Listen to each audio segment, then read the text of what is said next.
샬롬, 류 선생의 구속사 천국열차 창세기 34번째 시간입니다. 제목은 엘베델, 베델의 하나님이란 뜻이죠. 말씀은 창세기 35장에서 36장까지의 내용입니다. 창세기 35장은 야곱이 베델로 올라가 단을 쌓은 후에 아버지 이삭이 거하고 있는 헤브론으로 돌아가는 내용이고 36장은 에서의 후예들을 기록하고 있습니다. 하나님이 야곱에게 이르시되 일어나 베델로 올라가서 거기 거하며 네가 너의 형 에서의 낯을 피하여 도망하던 때에 너에게 나타났던 하나님께 거기서 단을 쌓아라 하십니다. 1절. 우리는 이제 두 단을 보게 되었습니다. 하나는 세겜에서 쌓은 엘렐로헤 이스라엘 33장 20절이요. 다른 하나는 베델에서 쌓은 엘베델 35장 7절입니다. 두 단 사이에는 어떤 차이가 있는 것입니까? 먼저 명심해야 할 것은 장소 그 자체의 의미를 부여해서는 안 된다는 점입니다. 그리심산에서는 안 되고 예루살렘에서 예배해야 된다. 요한복음 4장 21절. 이것이 유대인들의 주장이었습니다. 지금도 유사한 주장을 하고 있는 사람들이 있습니다. 그런 장소적인 문제가 아니란 말씀입니다. 중요한 것은 하나님의 언약에 있습니다. 베델에는 하나님의 언약이 있었고 세겜에는 없었습니다. 그래서 하나님께서는 자신을 베델의 하나님 31장 13절이라고 말씀하셨던 것입니다. 그러므로 세겜의 단은 인간이 고안해낸 단이었고 베델의 단은 하나님의 약속 위에 쌓은 하나님 중심의 단입니다. 야곱은 우리가 일어나 베델로 올라가자 3절 하고 말하면서 첫 번째 이방신을 버리라, 두 번째 자신을 정결케 하고 세 번째 의복을 바꾸라 2절 하고 말합니다. 이것은 회개를 의미합니다. 그렇다면 세겜에서 단을 쌓았을 때에도 이와 같은 회개가 있었단 말인가? 없었습니다. 그러므로 예배하는 자가 하나님의 약속 위에 서서 기도하며 경배함이 중요합니다. 아브라함을 보십시오. 믿음이 없어 하나님의 약속을 의심치 않고 믿음에 견고하여져서 하나님께 영광을 돌리며 약속하신 그것을 능히 이루실 줄을 확신하였다고 말씀합니다. 로마서 4장 20절. 야곱이 세겜을 떠날 때 하나님께서 사면 고울들을 크게 두려워하게 하신 고로 야곱의 아들들을 추격하는 자가 없었더라 5절 하는 말씀을 듣게 된다는 것은 황송한 일이 아닐 수가 없습니다. 만일 그들이 추격해왔다면 야곱이 나와 내 집은 멸망하리라 하고 두려워한 것처럼 치명적이었을 것입니다. 그러나 바로의 군대가 이스라엘 백성들을 추격하는 것을 용납지 아니하심과 같이 하나님께서 그들을 막아주셨던 것입니다. 야곱이 베델에 이르러 단을 쌓자 하나님이 다시 야곱에게 나타나사 그에게 복을 주셨습니다. 9절. 너의 이름을 다시는 야곱이라 부르지 않겠고 이스라엘이 너의 이름이 되리라. 생육하고 번성하라. 국민과 많은 국민이 내게서 나고 왕들이 너의 허리에서 나오리라. 내가 아브라함과 이삭에게 준 땅을 너에게 주고 너의 후손에게도 주리라 하십니다. 10절에서 12절. 베델에서의 2차 언약은 1차 언약과 내용 면에서는 변함이 없습니다. 다만 너의 이름을 다시는 야곱이라 부르지 않겠고 이스라엘이 너의 이름이 되리라가 다를 뿐입니다. 결국 야곱은 베델에서 출발하여 베델로 돌아온 것입니다. 그러나 그것은 다만 원점으로 돌아온 것이 아닙니다. 야곱으로 출발하였다가 이스라엘이 되어 돌아온 것입니다. 그리고 이것은 구속사에 있어서 큰 획을 긋는 분기점이 된 것입니다. 야곱이 이스라엘이 되어 돌아옴. 야곱은 아버지 이삭이 우거하고 있는 헤브론을 향해 발행합니다. 노중에서 둘째 아들을 갖기를 원했던 라헬이 베냐민을 난산하고 죽고 맙니다.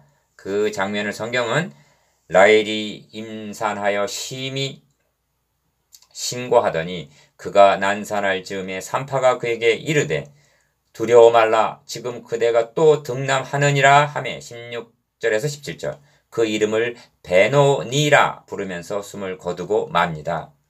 이 표현 속에 이스라엘의 12아들이 어떠한 어려움 속에서 태어났는가를 말씀해주는 상징성이 있습니다. 이렇게 해서 12아들은 채워졌으며 야곱이 12아들을 거느리고 헤브론으로 돌아오는 것을 보고야 이삭은 눈을 감게 됩니다. 27에서 29절. 이삭의 아내 리브가가 태에서 두 국민 두 민족이 싸우며 나누이는 것으로 시작된 8번째 톨레도투 25장 19절은 야곱이 이스라엘이 되어 12아들을 거느리고 아브라함과 이삭이 우거하던 헤브론 35장 27절로 돌아옴으로 끝맺고 있습니다. 8번째 톨레도트는 하나님의 택함 받은 야곱의 기나긴 나그네 생활 중에서 하나님께서 어떻게 그와 함께 하셨고 그를 지켜주셨으며 그를 이끌어 이 땅으로 다시 돌아오게 하시되 이스라엘이 되어 12아들을 거느리고 돌아오게 하셨는가를 보여주는데 그 목적이 있었던 것입니다.